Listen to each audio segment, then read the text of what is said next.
Okay, guys. Sorry, it's my second time recording this video. I'm not going to re-record any of this other shit that I have in here because I don't know. Just know I made all this shit really pretty quickly. Today's video is going to be about not to get like how to make loops and get music started quickly and get your creative process started pretty fast. I've been struggling with this my whole career. It's not easy to do for sure. You have to let go of like the final idea of a song or even just something sounding is good to your standards. And that takes some practice to get used to just on its own. So what I've been doing is I've been practicing recording things in a live set. 'Cause that's not like particularly my best forte, or my forte at all. Sorry. It's not particularly my best skill and not really my forte. I like production and like pausing and like going back and then redoing something to make it sound like, perfect, tightened up. But what that does is this allows me to get my ideas out quickly, efficiently.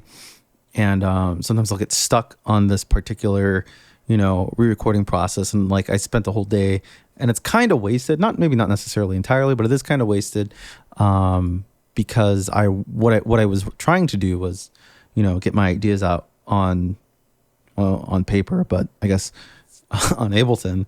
And then by the time I finished it, I was like, oh, this whole idea is kind of for naught because I didn't put anything out. So this is going to be about like how to make loops and how not to get too stuck on things. First, I started off with the piano as I always do because even if I use the piano or not, sometimes this is my piano here, this little green one, because it's kind of a neutral sound. There's no really effects on it. You can tell if the notes match. You don't want to have mismatching notes that aren't going to match later on that you couldn't tell because frequencies are weird because of effects and such. So I did this first, and this is what I came up with. It's very simple. I like the chords. It was a very good loop. Oh, before we go any further, also this disco loops thing is from another YouTube channel that Okay, so this other loop here is from I just looked at it. Jeez, how low is my IQ today? Yeah, this clip here, this audio stem here is from Beat Academy, and they did this thing on how to make Say So, and I really liked the groove of that song, so I was curious about it, and I kind of did it myself. I went through their little walkthrough tutorial, and that's how I got the stem. And now I just kind of use it as a metronome for like a lot of my tracks because it has like the splashy upbeat sound. So it's a little bit easier than just listening to a tick track over and over. So you can kind of get like an idea further along the line of what your track's going to sound like if you were to use some beats like this, or not. I don't know. It's up to you. You can use a click track. You can do it however you want. But for me, this works for me. And if I want to make something like a little bit more upbeat, this is usually what I use instead of a metronome. So I will play the piano with this at the same time.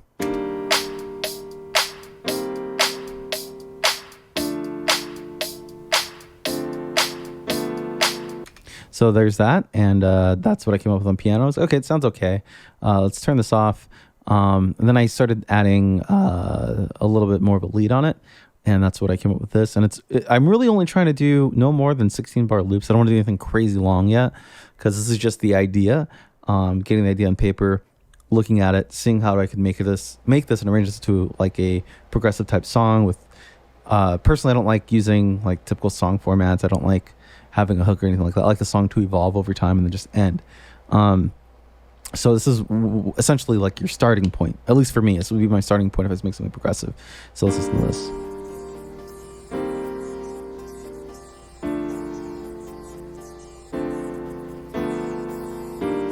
So that's nothing particularly special. But then again, it's only 2 tracks, so it's like not meant to be that. It has all very minimal. I don't think it has really any other than the utility here for the stereo effect. Wow, I didn't. Anyway, my stereo effect to widen the track sound. It's kind of a little bit much. I just was have a 40% here, and I have it going to my 2 widening returns. Anyway, ignore that. We'll take care of that in the next video, and we'll get to that later on talk about that later on in this video. So after that, anyway, I ramble a lot. After that, I made this beat track here, or sorry, this not beat track, this drum track here.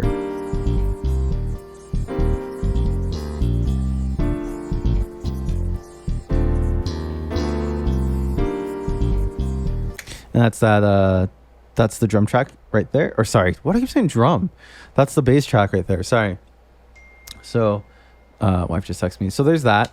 So this is all of it with the drum loop as well, and I'll make some drums in the next video. I just ran out of time today. Okay, stop texting me. I ran out of time today. But in the next video, what we're going to be doing is we're going to make this into like an actual song and use this as our base, make a song out of it, and, you know, expand from there and how to. But anyway, this is just to prove that you can make, you know, loops out of anything. They don't need to be great. They just need to be, for me, loops are just kind of like a general idea of what the song is going to sound like later on in the future. It's kind of like your, I don't know, your starting point. It's like your pot of soil, then out of it grows a beautiful tree. So this is kind of all of it together.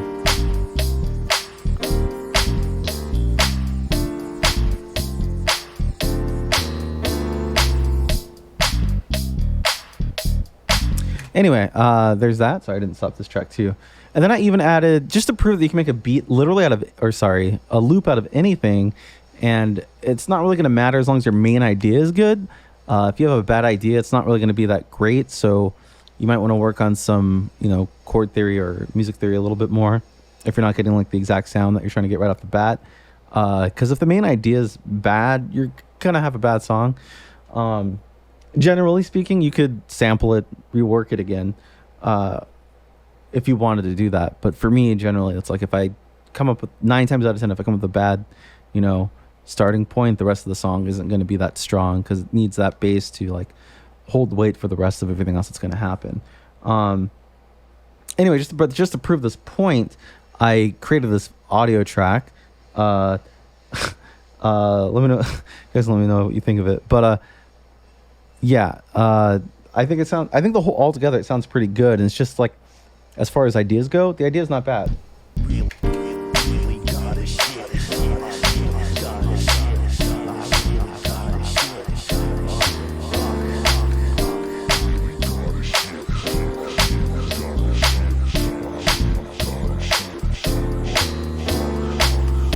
So there is that as well. That's it all together. And then if I wanted to like start getting, we'll go more further into this in the next video that I create about this tutorial thing. So I've been wanting to do this for a while.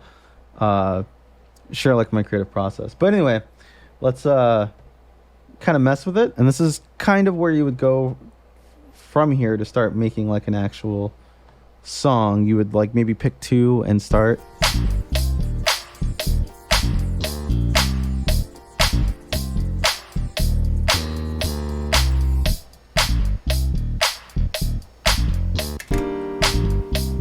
I messed up. Whoops, sorry.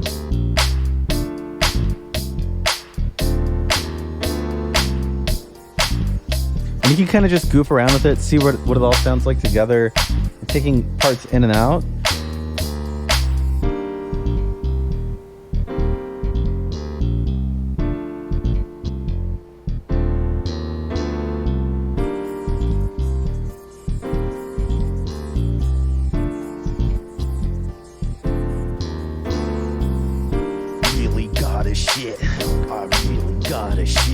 Anyway, and then from there, you can just kind of take the song and push it out.